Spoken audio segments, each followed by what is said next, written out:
Bismillahirrahmanirrahim. Assalamualaikum warahmatullahi wabarakatuh. Selamat pagi dan salam sejahtera untuk kita semua. Baiklah, kali ini kita akan melanjutkan materi pelajaran pada mata pelajaran Pekerjaan Dasar Elektromekanik atau PDE di jurusan Teknik Instalasi Tenaga Listrik SMK Negeri 5 Makassar. Ya, kita lanjutkan materinya yang membahas mengenai perakitan rangka kesis plat logam.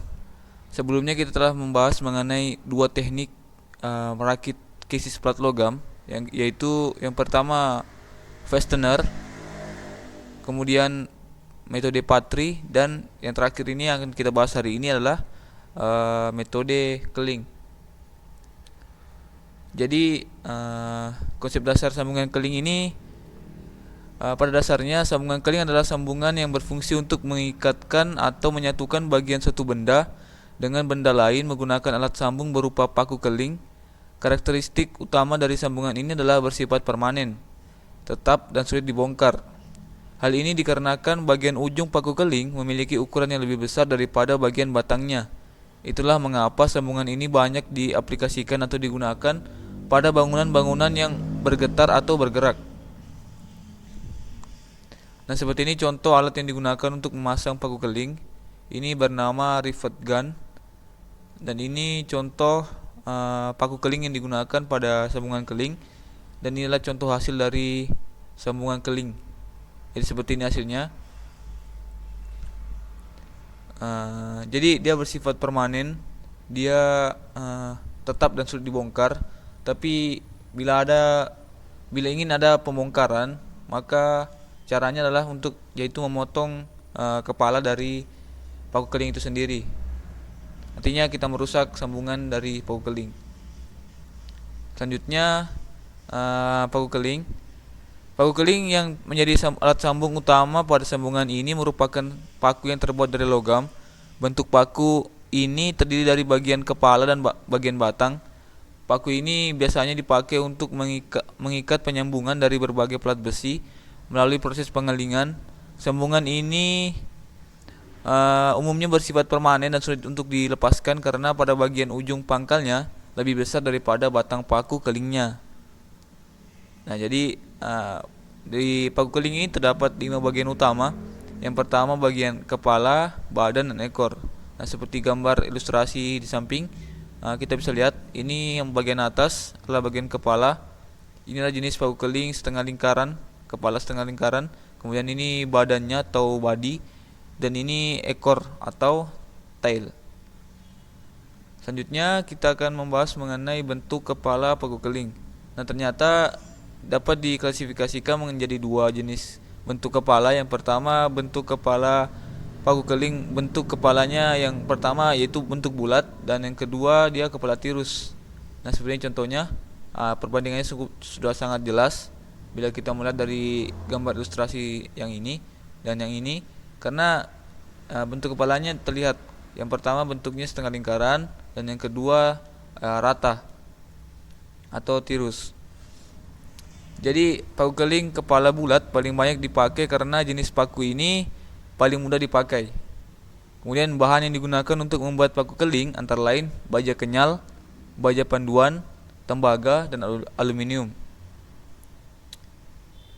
Kemudian cara menentukan panjang dari paku keling. Jadi ketika kita melakukan pemasangan pada dua plat logam, kita perlu mengetahui berapa sih panjang yang akan panjang paku keling yang akan kita gunakan untuk menyambung dua buah plat atau tiga buah plat. Jadi ada caranya untuk menentukan panjang paku keling.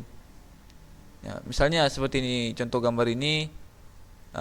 Ini adalah bagian kepala, ukurannya 1,2 cm, dan ini bagian badan dan sampai ekor, panjangnya 2,7 cm, diameter kepalanya 3,2 mm, dan panjang totalnya 4 mm, diameter dari ekornya 1,8 mm.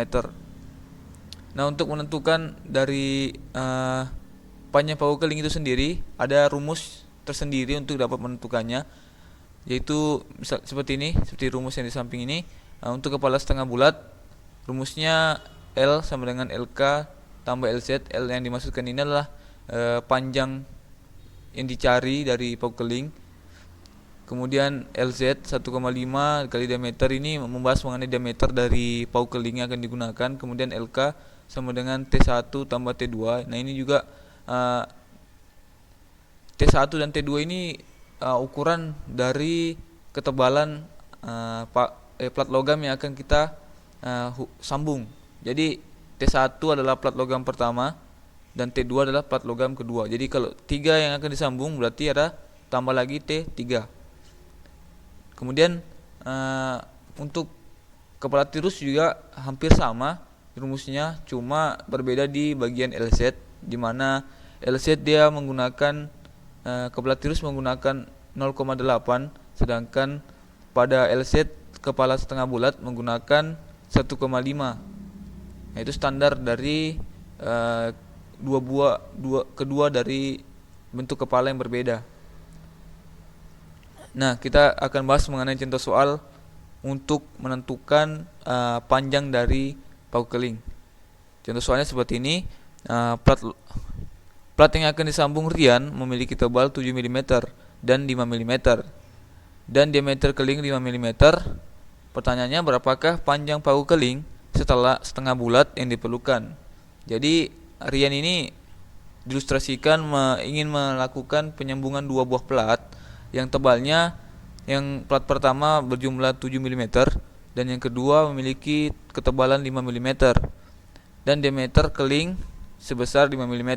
Pertanyaannya, berapakah panjang paku keling setengah bulat yang diperlukan? Jadi kepala setengah bulat yang diperlukan. Jadi kita menggunakan rumus yang pertama.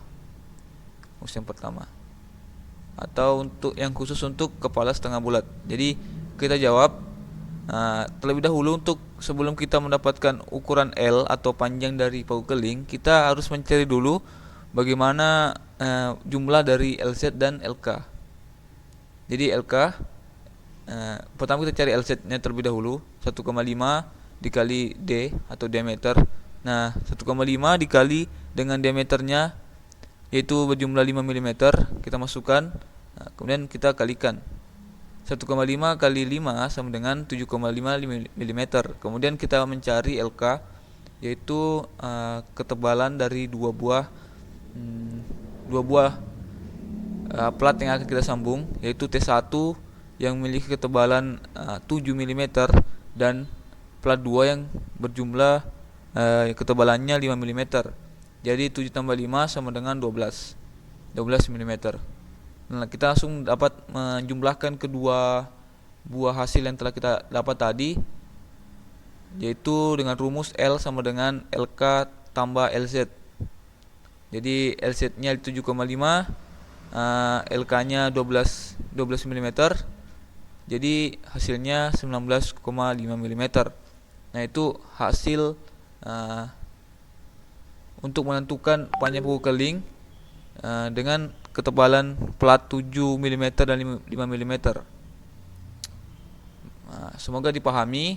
Nah, kalau ada yang ingin masih bingung dengan cara menentukan paku keling, panjang paku keling, silakan ditanyakan atau dipelajari dengan baik kembali. Kemudian kita membahas mengenai keuntungan dan kelemahan sambungan paku keling. Jadi saya rangkum 4 keuntungan penggunaan paku keling. Yang pertama, bahwa tidak ada perubahan struktur dari logam yang disambung. Oleh karena itu banyak dipakai pada pembebanan dinamis. Jadi karena sifatnya yang permanen, maka dia lebih sangat cocok pada tempat-tempat yang penyambungan yang benda-benda itu tidak mengalami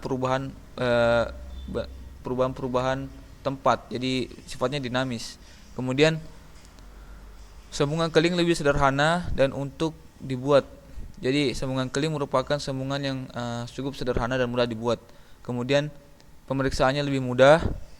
Yang keempat, sambungan keling dapat dibuka dengan memotong kepala paku keling tersebut. Nah, jadi walaupun dia bersifat permanen, kita dapat melepas sambungan itu dengan cara memotong kepala paku keling. Nah, walaupun seperti itu, artinya kita merusak paku kelingnya, tapi kita tidak merusak bagian dari platnya. Ya, kemudian kita membahas mengenai kelemahan. Kelemahannya hanya ada satu, bahwa pekerjaan mula berupa pengeboran lubang paku kelingnya di samping memungkinkan terjadinya karat di sekeliling lubang. Jadi yang ditakutkan adalah setelah kita melakukan pengeboran terjadi korosi atau berkarat pada area sekitar pelubangan yang telah kita lakukan. Kemudian yang terakhir mungkin mengenai proses pengelingan.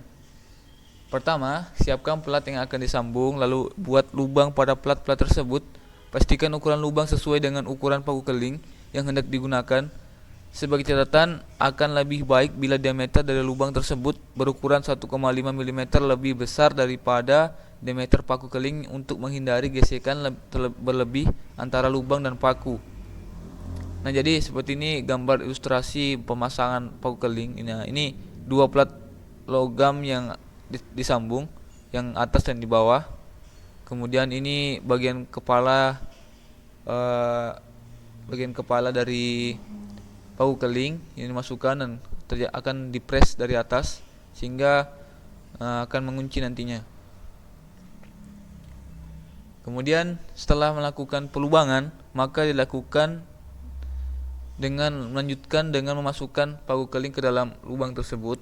Bagian kepala lepas dari keling juga dimasukkan ke dalam lubang yang sama. Proses berikut adalah penekanan tersebut. Jadi prosesnya ini bernama penekanan. Kemudian Anda bisa menggunakan mesin pres atau mesin penekan khusus dengan daya hidrolis. Untuk paku ukuran kecil, Anda bisa menggunakan hand riveter atau rivet gun.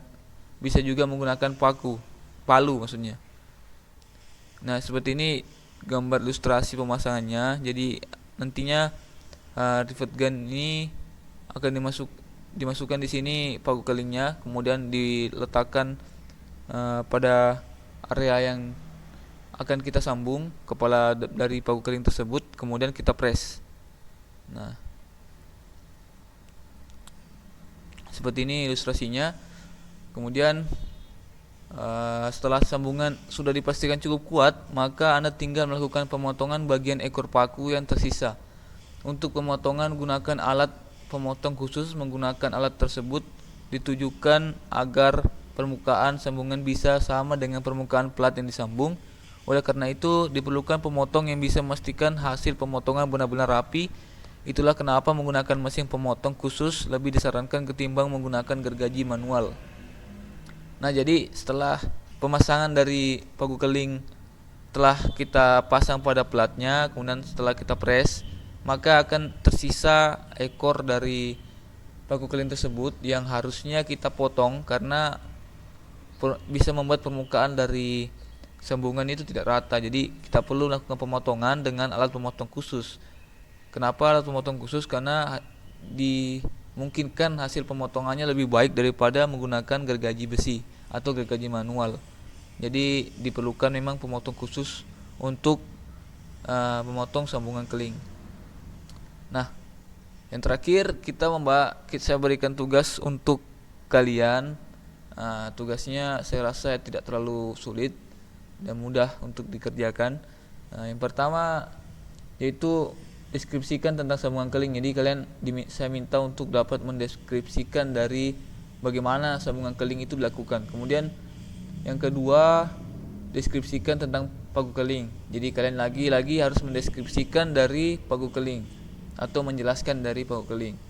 Kemudian yang ketiga, saya berikan soal tentang penentuan panjang paku keling.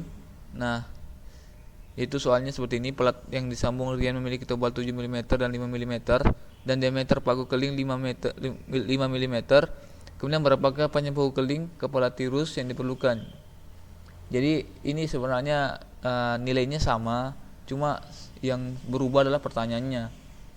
Yang tadi yang telah kita bahas di slide sebelumnya, yaitu mengenai kepala setengah bulat. Nah, ini pertanyaannya berbeda, yaitu membahas mengenai paku keling kepala tirus. Jadi berbeda ya. Kemudian soal yang terakhir, jelaskan bagaimana proses pengelingan dilakukan. Ya, jadi ini lagi-lagi kalian diminta untuk menjelaskan bagaimana proses pengelingan dilakukan. Nah, mungkin demikian tentang pertemuan kita hari ini yang membahas mengenai paku keling atau teknik pengelingan dalam penyambungan plat logam. Semoga kalian mengerti penjelasan yang saya berikan. dan semoga kalian dapat mempelajarinya dengan baik. Ya, pertemuan kali ini saya akhiri. Wabillahi taufiq wal hidayah. Wassalamualaikum warahmatullahi wabarakatuh.